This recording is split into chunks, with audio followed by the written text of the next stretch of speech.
अस्सलामुअलैकुम दोस्तों, आज की इस वीडियो में हम बात करेंगे कि आप FM व्हाट्सएप को किस तरह अपडेट कर सकते हैं। तो सबसे पहले अगर आप लोगों के पास पुराना FM व्हाट्सएप पड़ा है तो आपने पुराने FM व्हाट्सएप को ओपन कर देना है। ओपन करने के बाद आप लोगों के सामने नीचे डाउनलोड का ऑप्शन नज़र आ रहा है, आपने डाउनलोड वाले ऑप्शन के ऊपर क्लिक कर लेना है।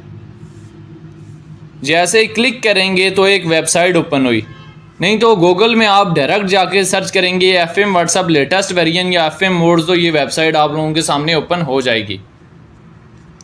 जैसे ही ये वेबसाइट ओपन हुई एक पूरा आर्टिकल आप लोगों के सामने नज़र आ रहा है। ये अगर आप रीड करना चाहें तो रीड कर सकते हैं। यहाँ पे देखें नीचे आप लोगों के सामने FM व्हाट्सएप नज़र आ रहा है, FM व्हाट्सएप वेरिएंट 9.27। अगर आप लोग गूगल से या क्रोम ब्राउज़र में ओपन करना चाहते हैं तो वहाँ पे सर्च कर रहे हैं FM व्हाट्सएप वेरिएंट 9.27, तो ये वेबसाइट खुद ब खुद आप लोगों के सामने ओपन हो जाएगी। नीचे आप लोगों के सामने डाउनलोड का आइकन है, आपने डाउनलोड के आइकन के ऊपर क्लिक कर लेना है। इसके बाद आप लोगों के सामने एक पेज ओपन हुआ, नीचे आपको डाउनलोड का ऑप्शन नज़र आ रहा है, आपने डाउनलोड वाले ऑप्शन के ऊपर क्लिक कर लेना है। इसके बाद आप यहाँ से डिटेल में चले जाएँ या डाउनलोड वाले ऑप्शन में चले जाएँ।